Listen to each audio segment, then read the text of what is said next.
everyone. How are you? Happy Wednesday. Halfway through the week and gosh, well over halfway through the month. I can't believe it. But we are not going to waste any time this morning, or this afternoon rather.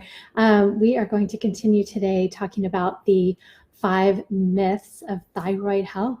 We've started with number 1, which is Brazil nuts are a great way to get your selenium in every day. We talked about why that kind of volatile intake that you might get from a little bit too much to not enough every day is not the greatest, and your thyroid needs a little bit more consistency and stability in terms of intake. And yesterday we talked about why TSH is definitely not the only lab you want to be checking, or even one of the only 2 you want to be checking in terms of thyroid health. We want to look at that whole broad spectrum picture of all of the thyroid markers, antibodies, things like that that come into play.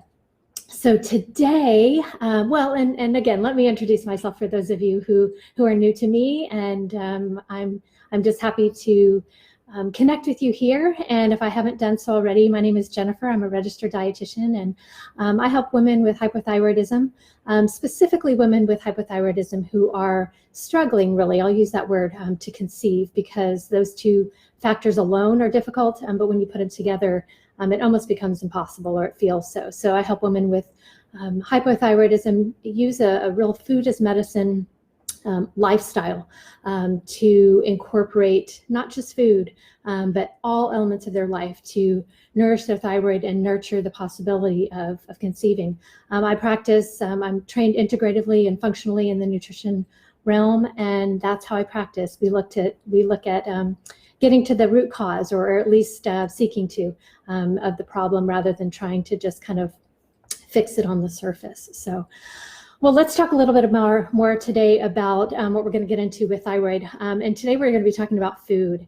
And the myth that we're going to kind of debunk today, if you will, is I have hypothyroidism, or I have hypothyroid, or this thyroid condition, and I can never eat broccoli, kale, cauliflower, all of this big family of cruciferous vegetables.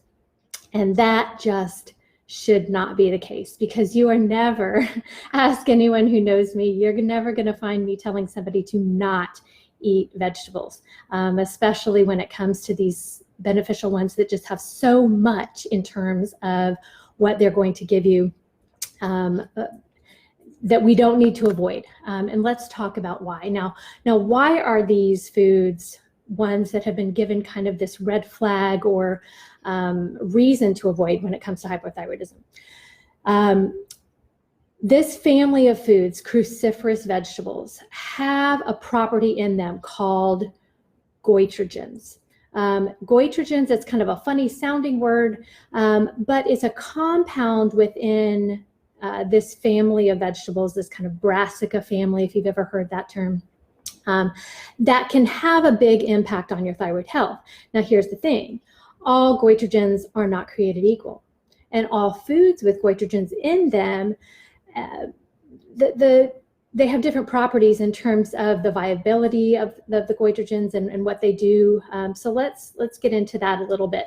When it comes to goitrogens themselves, what these have been shown to do is they prevent, they impact your thyroid because they prevent your thyroid from absorbing the iodine that's needed. Now, iodine is needed in your thyroid gland, within your thyroid, to produce those thyroid hormones that you make, T3 and T4. Remember, T4, about 90% of your thyroid gland, the hormones that your thyroid makes is T4, and about 10% comes in the form of T3.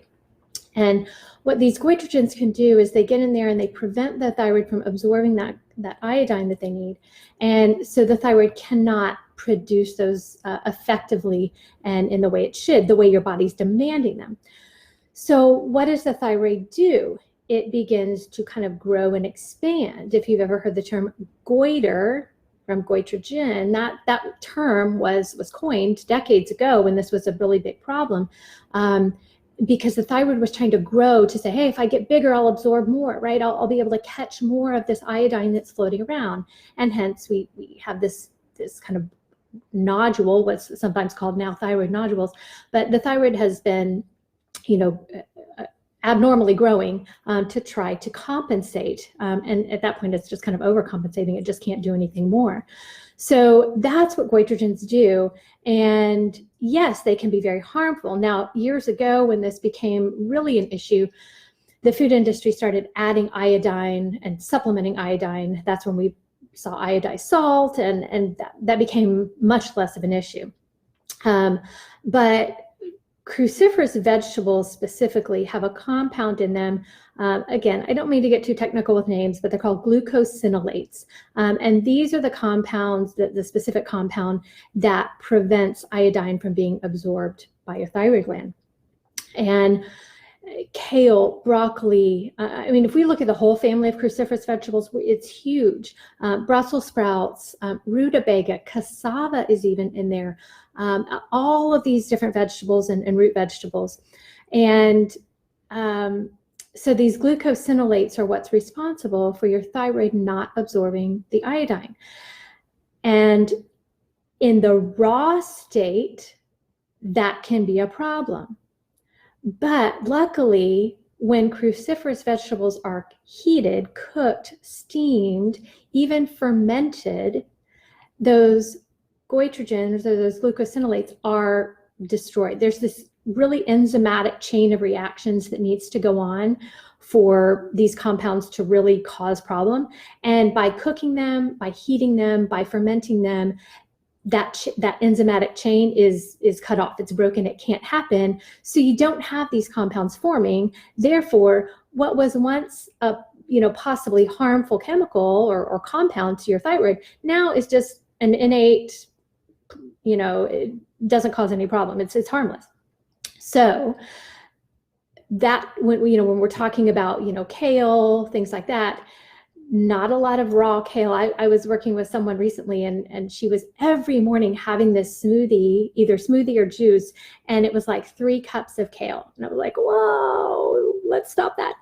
Because kale is one of, in the US, what we consume of these foods is one of the highest goitrogen foods with goitrogenic effects. Chinese cabbage is another one, if that's for some reason something huge for you.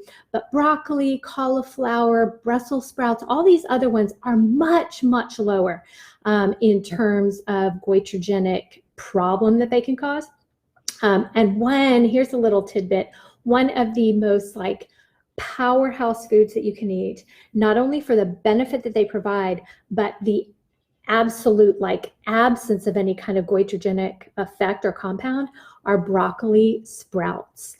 They are just, I don't often use the term superfood, but if I do, that's definitely one. It's just really a powerhouse of nutrients without any kind of really negative effects in that regard. So, unless you have some kind of a diagnosed or overt food sensitivity to these, or you've noticed some kind of physical negative effect that these foods cause in you after you eat them, when it comes to thyroid health, even Hashimoto's, or just kind of a basic hypothyroid condition, when consumed, mostly cooked, and there really should be absolutely no problem. Now, here's one that I'm going to talk about that really can be a problem. And this is not one we typically think of when it comes to goitrogenic foods. If we've heard that term, usually you go to that family of cruciferous vegetables like we just finished talking about.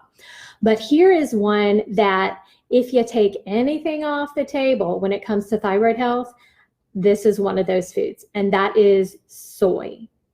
Now, here is why. Soy, I could do a whole class on soy and its benefits or lack thereof. We're not going to get into all of that right now. But here's what we are going to say is the goitrogenic property in soy, those compounds, unlike those in the cruciferous vegetables, these cannot be and are not deactivated when you cook them. So whether you're drinking a glass of soy milk or eating, a raw tofu, an uncooked tofu in a salad or something like that, or whether you're having steamed edamame or a tofu scramble, the goitrogens in there are not going to be deactivated like they were in the cruciferous vegetables. Again, we're talking about kind of a different family. You've got these, what are called isoflavones in soy, very beneficial in some ways and in some cases and in some people. But when it comes to thyroid health, and we're talking about that, these really have no place.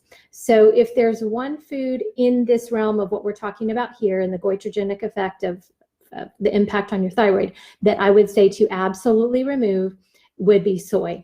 In addition, soy's a very a common allergenic food, and it's also one that has, I'm just going to say, been manipulated in a way to almost be unrecognizable as a food to our body anymore. The modifications that have been done to the plant to make it resistant to pests, the non-organic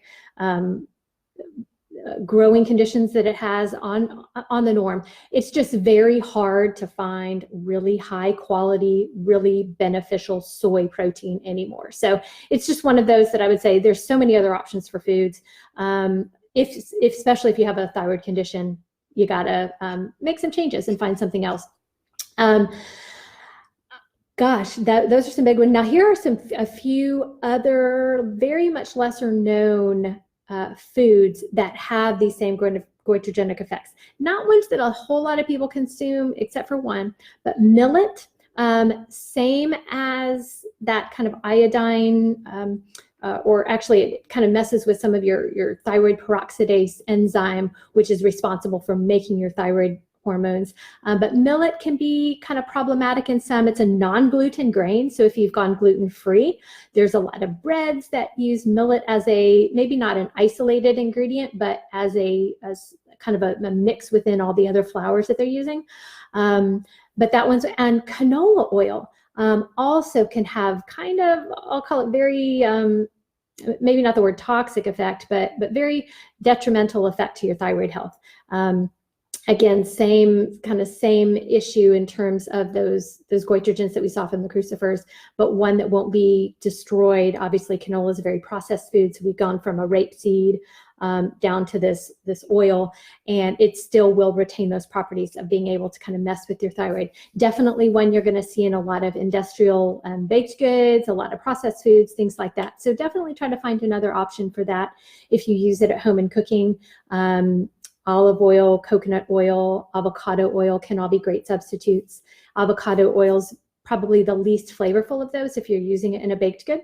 So something to find and maybe change out if that's something you use a lot. So let's review here. Goitrogens. Goitrogens are in foods and they interfere with thyroid function. They're in these cruciferous vegetables and they kind of get in the way of that iodine being reuptaked by your or reabsorbed by your thyroid to be able to make your thyroid hormones as effectively and in the good quantities that your body needs them.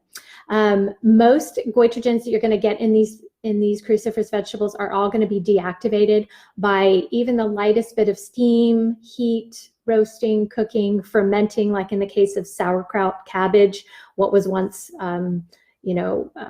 raw now has been fermented, and those goitrogens will be deactivated and not harmful to your body at all. And goitrogens in soy, definitely still present, whether it's raw and fresh or whether it has been cooked. So, and then other things like millet, canola oil definitely need to be kind of used in moderation if those are ones that you include regularly. So, well, hopefully that was helpful. I am definitely giving you permission to enjoy some kale, enjoy some broccoli, Brussels sprouts, mostly cooked. If you do those raw, do it very infrequently. And kale is definitely one that I would say no more raw kale. Substitute that with something else in terms of a salad or juice or smoothie, something that another dark leafy green in its stead there to reduce the effect on your thyroid. If you have questions, as always, please let me know, comment, message me privately. I would love to hear from you, not only your questions, but also your experiences if you've ever made some of these changes. And if you do, as always, this is never medical advice for you to take personally. Always check with your doctor, practitioner, whoever you're working with to make sure that the changes you're making are good for you. So So y'all go have a wonderful day. Thanks again for tuning in, and I will be back tomorrow with myth number 4. Bye, guys.